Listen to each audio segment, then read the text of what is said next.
Have you ever found that one perfect spot? That secret escape where the world just melts away? For my family, that place was a hidden valley, nestled deep in the Appalachian Mountains. We weren't just visitors. This was our home. I grew up with the whisper of the wind through the pines as my lullaby and the chatter of the creek as my morning alarm. My grandpa used to say our valley had a special kind of magic, a peace that you couldn't find anywhere else on earth. And for years, it felt that way. Then people started to discover our secret. At first, it was wonderful. We loved sharing the beauty of our home. We'd see families having picnics by the waterfall, hikers with big smiles reaching the summit of our favorite trail. It felt like the whole world was falling in love with our valley, just like we had. But soon, the magic started to fade. The change was slow at first, a stray bottle here, a plastic bag caught in a branch there. Small things we'd pick up on our daily walks, but then it got worse, a lot worse. It was like a switch had been flipped.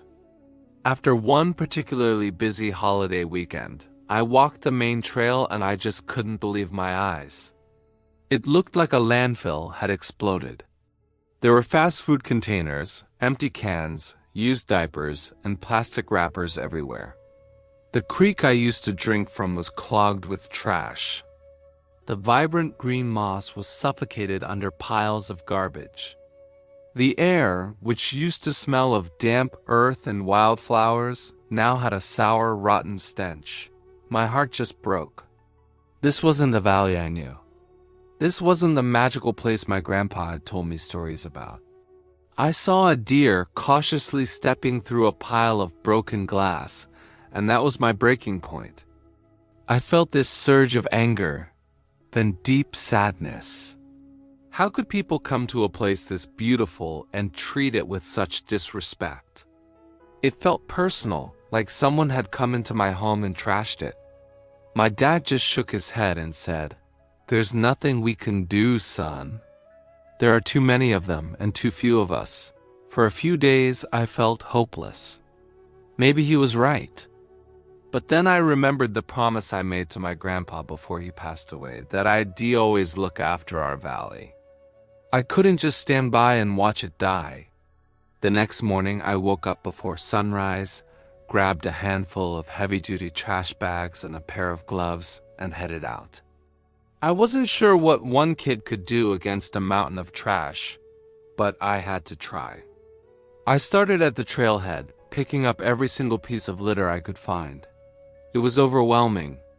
For every bag I filled, it felt like there was a football field of trash still left. People hiking past would just stare. Some looked guilty, some just looked confused. A few hours in, I was exhausted, covered in grime, and felt like I'd barely made a dent. I sat down on a rock, feeling that despair creep back in. Was my dad right? Was this a losing battle? Just then, an older couple who I'd seen hiking here for years stopped. The man looked at my full trash bags and then at the trail ahead. He said, "Son, you're doing a great thing, but you can't do it alone." He and his wife pulled out their own small bags and started helping me. A little while later, a group of college kids from a university an hour away, probably from a city like Charlotte or maybe Atlanta, saw what we were doing. They hesitated for a moment. Then one of them said, "Hey, we've got some extra bags in the car. We can help." Suddenly, I wasn't alone anymore. What started with just me became a small group. We worked together, sharing stories and laughing as we cleaned. By the end of the day, we had cleared the entire main trail.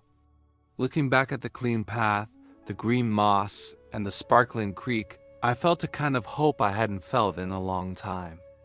It wasn't perfect, but it was a start. It was our start.